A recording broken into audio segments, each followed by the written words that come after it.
বিসমিল্লাহির রহমানির রহিম। আমরা বাংলাদেশের সর্বদক্ষিণের জেলা বরগুনা জেলার তালতলী উপজেলা থেকে আমরা এবার কেয়ার হাসপাতালের সামনে এসেছি। আমরা এসেছি শুধুমাত্র একটি কারণে, যে বেগম খালেদা জিয়া আর আজ এই হাসপাতালেই কিন্তু অনেক দিন যাবৎ চিকিৎসা নিচ্ছেন এবং শেষ যেবার তিনি অসুস্থ হয়ে পড়েছেন এবার কেয়ার হাসপাতালে আছেন, যেটা আমাদের সামনেই এই এবার কেয়ার হাসপাতাল অবস্থিত।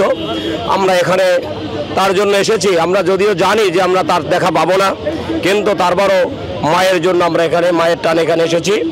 মা যেন সুস্থ হয়ে ওঠেন, মায়ের টানে মায়ের ভালোবাসায় আমরা বাড়িতে থাকতে পারিনি, আমরা এখানে এসেছি।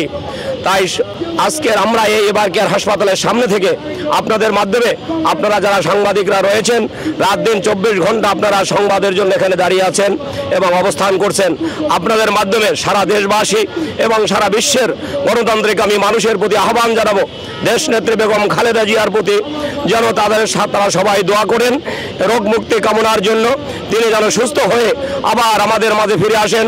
বেগম খালেদা জিয়াকে অত্যন্ত জরুরি, অত্যন্ত দরকার, অন্তত কিছুদিনের জন্য হলেও এই মায়ের আমাদের খুব দরকার। দেশ আপনারা জানেন অতীব সংকটাপন্ন রয়েছে, দেশ এখনো ভালো নেই, দেশের বিভিন্ন রকমের ষড়যন্ত্র দেশে বিদেশে ষড়যন্ত্র চলছে। এই ষড়যন্ত্রকামীদের ষড়যন্ত্র রুখে দিতে মায়ের বিকল্প নেই, বেগম খালেদা জিয়ার বিকল্প নেই। তার বিকল্প কখনো হবে কিনা জানি না, আমাদের ধারণা বেগম খালেদা জিয়ার বিকল্প খালেদা জিয়াই, তার কোনো বিকল্প নেই। তাই আমরা আল্লাহ রাব্বুল আলামিনের কাছে আমরা ফরিয়াদ করি, আমরা বিভিন্ন জায়গায় দোয়া করেছি, বিভিন্ন জায়গায় আমরা বেরিয়েছি, মানুষের কাছে মানুষকে ডেকে আমরা দোয়া প্রার্থনা করেছি, দোয়া ভিক্ষা করেছি আল্লাহ রাব্বুল আলামিনের কাছে।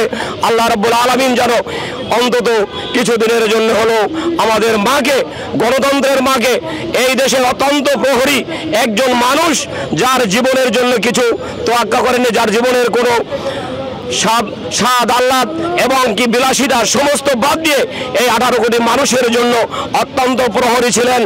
কিন্তু তার মতো আপনি পাশাপাশি দেখে থাকবেন গণ আন্দোলনের মুখে ফেসিবাদ পালিয়ে গেছে, কিন্তু বেগম খালেদা জিয়াকে বারবার বলা সত্ত্বেও কিন্তু বেগম খালেদা জিয়া এই দেশ এবং জাতিকে ছেড়ে যাননি।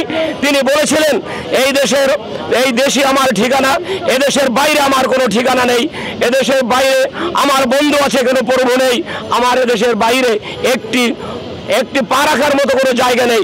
অতএব আমি যদি বাঁচি এদেশেই বাঁচবো, আমি যদি মারা যাই এদেশের মাটিতেই মারা যাব, এদেশের সন্তানদের ছেড়ে আমি যাব না। তাই আপনাদের মাধ্যমে আমি সকল দেশবাসীর প্রতি আহ্বান করব, আপনারা সকলেই আল্লাহর কাছে প্রার্থনা করবেন, হে আল্লাহ রাব্বুল আলামিন বেগম খালেদা জিয়াকে সুস্থ করে দিন, আমাদের মধ্যে ফিরিয়ে দিন।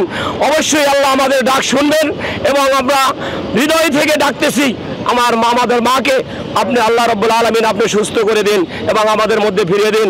তাকে ছাড়া শূন্যতা, এই দেশকে পরিচালনা করবে দ্বিতীয় কোনো মানুষ নেই। মায়ের অবস্থা থেকে মায়ের জায়গাটা পূরণ করবে এমন কোনো আমাদের আর কোনো দরদি নেই। তাই মাকে যেন আল্লাহ ফিরিয়ে দেন আমাদের মধ্যে, আপনাদের কাছ থেকে আপনাদের মাধ্যমে এই আহ্বান জানাচ্ছি। ধন্যবাদ সবাইকে।